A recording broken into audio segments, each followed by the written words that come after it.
question from a YouTube watcher. Let's watch, please. Good evening, candidates. This is Seekster from Arlington, Texas, and this question is for Ron Paul. Now, I've met a lot of your supporters online, but I've noticed that a good number of them seem to buy into this conspiracy theory regarding the Council of Foreign Relations and some plan to make a North American union by merging the United States with Canada and Mexico. These supporters of yours seem to think that you also believe in this theory. So my question to you is, do you really believe in all this, or are people just putting words in your mouth? Well, 90 seconds. Well, it all depends on what you mean by all of this. The CFR exists, the Trilateral Commission exists, and it's a, quote, conspiracy of ideas. This is an ideological battle. Some people believe in globalism, others of us believe in national sovereignty. And there is a move on toward a North American Union, just like early on there was a move on for a European Union, and it eventually ended up. So we had NAFTA and moving toward a NAFTA highway. These are real things. It's not somebody made these up. It's not a conspiracy. They don't talk about it, and they might not admit about it, but there's been money spent on it.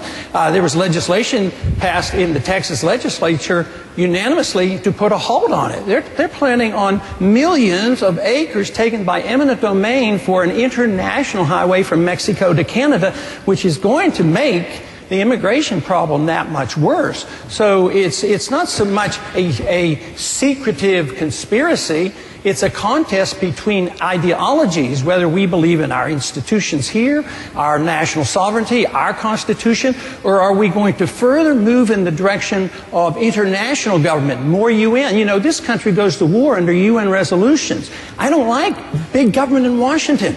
So I don't like this trend toward international government. We have a WTO that wants to control our drug industry, our nutritional products. So I'm against all that, but it's not so much as a sinister conspiracy. It's just knowledge is out there. If we look for it, you'll realize that our national sovereignty is under threat. Congressman Paul, thank you. And Paul, the question was 3 programs. Can you name 3? Yes, and I would like to state that the statement earlier made that we all went to Washington to change Washington and Washington changed us.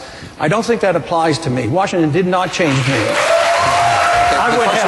I would like to change Washington, and we could by cutting 3 programs such as the Department of Education. Ronald Reagan used to talk about that. Department of Energy, Department of Homeland Security is the biggest bureaucracy we ever had. And besides, what we can do is we can have a stronger national defense by changing our foreign policy. Our foreign policy is costing us $1 trillion, and we can spend most of that or a lot of that money home if we would bring our troops home. Governor, I just want to also say that Congressman Paul, I've heard him now in many debates talking about bringing our troops home and about the war in Iraq and how it's failed.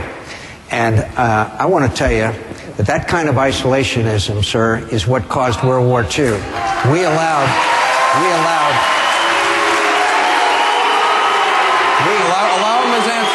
him his answer, please. We allowed Hitler to come to power with that kind of attitude of isolationism and appeasement. Okay. And I want to tell you something, sir. I just finished having Thanksgiving with the troops, and their message to you is, the message of these brave men and women who are serving over there is, let us win. Let us win.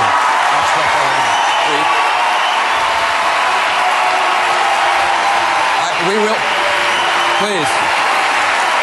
We will get to Iraq. All right. Let me just remind everyone that these people did take a lot of time to ask these questions, and so we do want direct questions to the answers. We will get to Iraq later, but I do have to allow Congressman Paul 30 seconds to respond. Absolutely. The real question you have to ask is, why do I get the most money from active duty officers, military personnel? So what John is saying is just totally distorted. He doesn't even understand the difference between non-intervention and isolationism. I'm not an isolationist.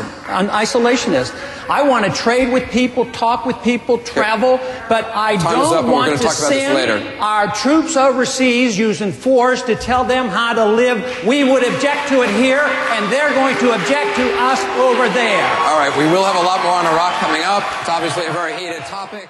Congressman Paul? I have never voted for a tax increase, never will, but the tax issue is only one half of it. You can easily pledge not to raise taxes, but you have to cut spending. Congressman Hunter? You know, it's not a federal function to determine the penalties for a crime of abortion if it's illegal in a state. It's up to the state, it's up to the juries. And it should be up to discretion because it's not an easy issue to deal with. But the first thing we have to do is get the federal government out of it. We don't need a federal abortion police. That's the last thing that we need. But should a woman be charged with a crime? Pardon me? Should a woman be charged with a crime? I don't personally think so. I'm an OB doctor, and I practiced medicine for 30 years, and I, of course, never saw one time when a medically necessary abortion had to be done. But so I think it certainly is a crime, but I also understand the difficulties. I think when you're talking about third trimester deliberate abortion and partial birth abortions, I mean, there has to be a criminal penalty for the person that's committing that crime, but I really think it's the person who commits the crime, and I think that is the abortionist. So you're saying a doctor should be punished. What sort of punishment should they get? Well, I think it's up to the states. I'm not in the state. I'm not running for governor, and I think it's different, and I don't think it should be all 50 states the same way. So I don't think that should be up to the president to decide that.